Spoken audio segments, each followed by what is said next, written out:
این فقط یک میثاق دیگر است، اما اجازه می‌دهد که 3 میثاق دیگر به عادات عمیقاً ریشه داری مبدل شوند. میثاق 4 در مورد عمل به 3 میثاق قبلی است. همیشه بیشترین تلاشتان را بکنید. در هر شرایطی همیشه نهایت تلاشتان را بکنید، نه بیشتر و نه کمتر.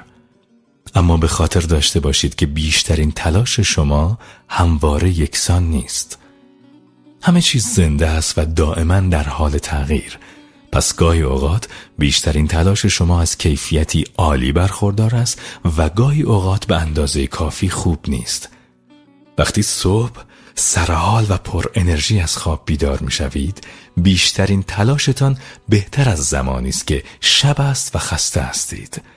بیشترین تلاش شما وقتی سالم هستید به نسبت وقتی که بیمار هستید، یا زمانی که هوشیار هستید نسبت به وقتی که گیج هستید متفاوت است.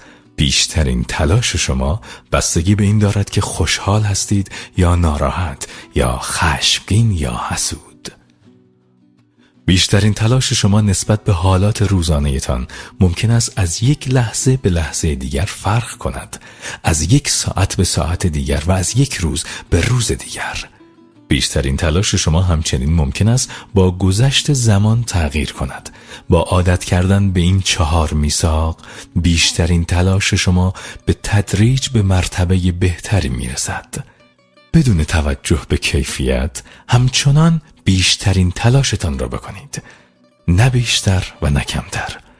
اگر خیلی سعی کنید تا بیش از نهایت تلاشتان انجام دهید، انرژی بیش از حدی مصرف می کنید و تازه به احتمال زیاد بیشترین تلاشتان کافی نخواهد بود. وقتی بیش از اندازه کار می کنید، بدن خود را از انرژی تهی می سازید و به زیان خود عمل می کنید، به طوری که برای رسیدن به هدف باید وقت بیشتری صرف کنید. اما اگر کمتر از آنچه می توانید انجام دهید، خود را دچار احساس تقصیر، گناه و پشیمانی می کنید. فقط بیشترین تلاشتان را بکنید و این قانون را در همه موقعیت‌های زندگی خود مراعات کنید. مهم نیست که بیمار یا خسته باشید. وقتی همیشه بیشترین تلاشتان را بکنید، جایی برای قضاوت و احساس تقصیر نمی‌ماند و اگر خود را مورد قضاوت قرار ندهید، به هیچ وجه به احساس گناه، سرزنش و تنبیه خیش دچار نمی‌شوید. با انجام دادن بیشترین تلاش در همه موارد، طلسمی عظیم را که تحت نفوذش بوده اید باطل می کنید. مردی بود که میخواست از رنجها رها شود. پس به معبدی بودایی رفت تا استادی پیدا کند که در این راه کمکش کند. او نزد استاد رفت و پرسید: استاد، من اگر 4 ساعت در روز به مراقبه بپردازم، چه مدت طول می کشد تا از رنجها رها شوم؟ استاد به او نگاهی انداخت و گفت: اگر روزی 4 ساعت مراقبه کنی، شاید پس از 10 سال بر رنجهایت فائق بیایی. با این اندیشه که می شود بهتر از این عمل کرد، مرد پرسید: استاد، اگر بتوانم روزی 8 ساعت مراقبه کنم، چه مدت طول می کشد تا به این تعالی برسم؟ استاد به اون نگریست و گفت: اگر روزی 8 ساعت مراقبه کنی، شاید بتوانی طی 20 سال به این تعالی برسی. مرد پرسید: چرا اگر بیشتر تلاش کنم بیشتر طول می کشد؟ استاد پاسخ داد: تو به این دنیا نیامده ای که زندگی یا شادیت را قربانی کنی. تو برای زندگی کردن، برای شاد بودن و برای عشق ورزیدن آمده ای.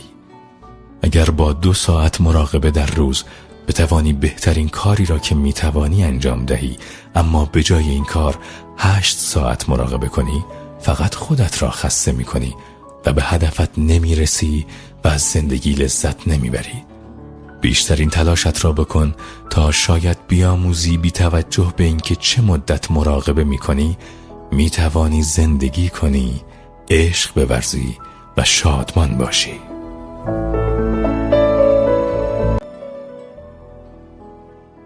وقتی بیشترین تلاشتان را بکنید زندگی پرشوری خواهید داشت. فعال و خلاق خواهید بود، با خودتان خوب خواهید بود و از خود برای خانواده، جامعه و همه چیز مایه خواهید گذاشت. اما عمل کردن است که موجب می شود شما شدیداً احساس رضایت و شادمانی کنید. وقتی همیشه بیشترین تلاشتان را بکنید با رضایت اقدام به عمل می کنید. هنگامی که بیشترین تلاشتان را بکنید با عشق اقدام به عمل می کنید، نه به این دلیل که انتظار پاداش دارید. بیشتر افراد دقیقاً عکس این عمل را می کنند. آنها فقط وقتی اقدام به عمل می کنند که امید پاداش داشته باشند و اینان از خود عمل لذت نمی برند. به همین دلیل است که بیشترین تلاش خود را نمی کنند. مثلا بسیاری از مردم هر روز سر کار می روند، در حالی که حواسشان به روزی است که قرار است حقوق بگیرند. آنها به سختی انتظار آن روز را می کشند. آنان به خاطر پاداش کار می کنند و در نتیجه در مقابل کار مقاومت می کنند. آنان می کوشند از عمل پرهیز کنند. آن وقت عمل برایشان دشوار می شود و به همین دلیل نمی توانند آن را به بهترین وجه ممکن انجام دهند. تمام طول هفته را به سختی کار می کنند و از کار کردن رنج می برند. نه به این خاطر که این کار را دوست دارند، بلکه به این دلیل که احساس می کنند مجبورند. آنها مجبورند کار کنند چون مجبورند اجاره بپردازند و چون ناچارند از خانوادهشان حمایت کنند. آنها همه این حرمانها را تحمل می کنند و وقتی حقوقشان را می گیرند ناراضی هستند. آنان 2 روز آخر هفته را برای استراحت و انجام دادن آنچه می خواهند در اختیار دارند. آن وقت چه می کنند؟ سعی می کنند بگریزند. مست می کنند چون خودشان را دوست ندارند، زندگیشان را دوست ندارند. وقتی آنچه را هستیم دوست نداشته باشیم، راه‌های بیشماری برای آزار دادن خود در اختیار داریم. از سوی دیگر اگر شما اقدام به عملی کنید فقط به خاطر نفس آن عمل و بدون انتظار پاداش، متوجه می شوید که از هر کاری که می کنید لذت می برید. پاداش خواهد آمد، اما شما وابسته به آن نیستید. حتی ممکن است خیلی بیش از آنچه تصور می کردید پاداش بگیرید، بی آنکه به انتظار آن بوده باشید. اگر آنچه را انجام می دهیم دوست داشته باشیم و اگر همیشه بیشترین تلاشمان را بکنیم، آن وقت واقعا از زندگی لذت می بریم.